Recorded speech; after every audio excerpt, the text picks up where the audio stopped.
I was born in Manicata in 1953, the 5th of June, at 8 o'clock in the morning. That was the time, because it was only my birthday a few weeks ago. I worked for 30 cents a day carrying water.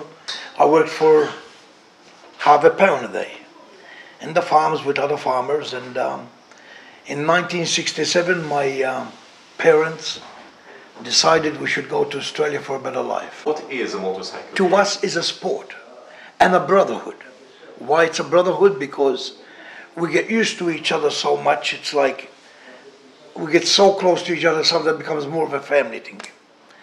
That's what it is. How did the Rebels Motorcycle Club come to be? It originally started in Brisbane in 1969. I joined the club in 1972 in a small town out west in Davao. Went to Sydney and we started in Sydney, and from there we just kept on rolling. Every year we have the meetings to vote in secretary, sergeant at arms, vice president and president. A president is not the guy who tries to get in there, be the top man. It's a guy who the people want to be in there. There's much bigger people than me. There's much better people than me when it comes to speaking and everything. But it's all about knowledge. It's all about how to keep a club together. It's like a family. What attracted you to the lifestyle in the first place? Friends, good people around us. You know, it's like you leave your work and your good people are at home.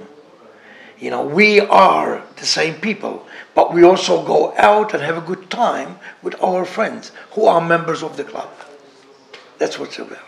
But there is a perception that motorcycle clubs can be gangs, they can be criminal organizations. Yes. You know, we've heard of Hells Angels. Yeah. I mean, is that perception justified? Well, to people who watch TV and movies, I think it's something started in the 50s, 40s, 50s when Marlon Brando made that movie, The Wild One. So today, and in the last years, whoever sees a bike club together, that comes back to that memory is like the Wild Bunch, you understand me? But I think it's far away from that. If there's a family, or there's a group, and someone done wrong, well, arrest them, take care of that part. But don't paint everyone with the same brush. And that's what's happening in Australia. Queensland have passed. That's right. It has. They're trying to pass it. Can you tell me exactly what they're trying to do? It's active. They're fighting it, and it's a terrible thing. It's consorting. If you try to speak to your friend, or there's more than two together, riding together, you can be pulled over, charged, and locked up.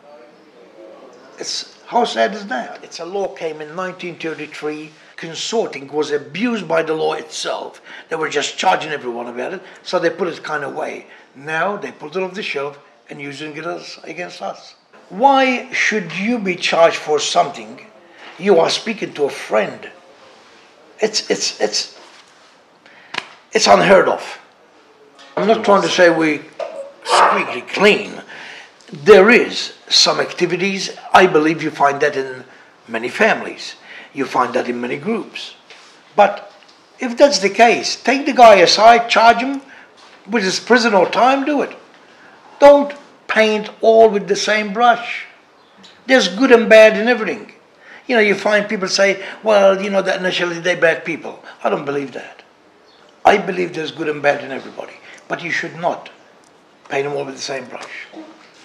If they will pass it, it becomes a problem for other groups of a bunch of footballers together, a bunch of people who drive cars together, go to big shows and that.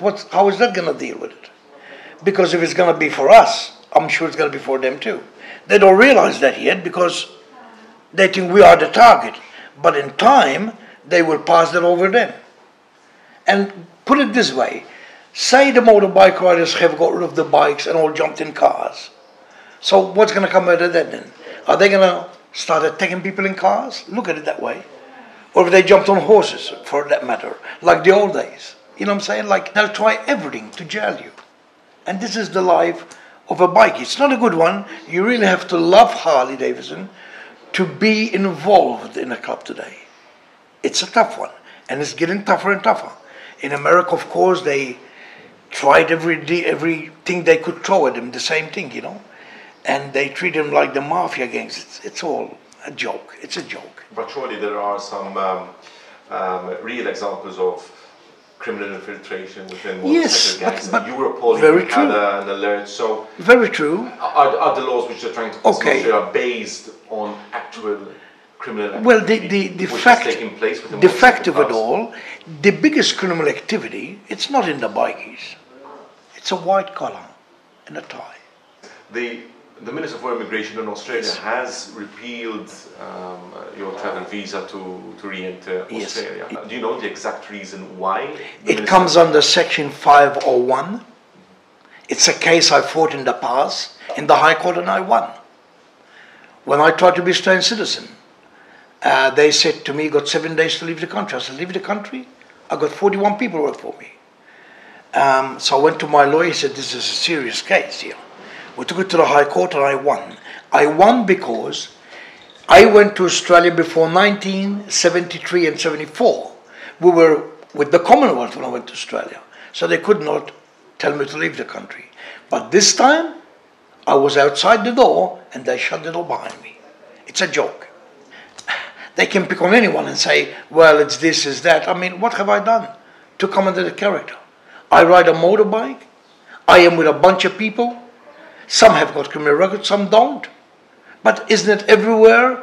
Any bar you go, any club you in, there's some people with criminal activity. Is there ever a realistic chance that you will become an Australian citizen, now given your experience with the law over there? It's cost a lot of money to challenge these things. And this is the other part about it. And they know that. They know that. Last time I was here, it cost me nearly 30,000. 2 lawyers fighting for me while on this side. They know that. When I got there, was nothing but 2 policemen from New South Wales. Was nothing about immigration. Was 2 police. It's been going for 40 years now. It's from the days I was a kid. If there was 3, 4 of us in a car, they'll put a torch and say, you, out. And I'll tell you something.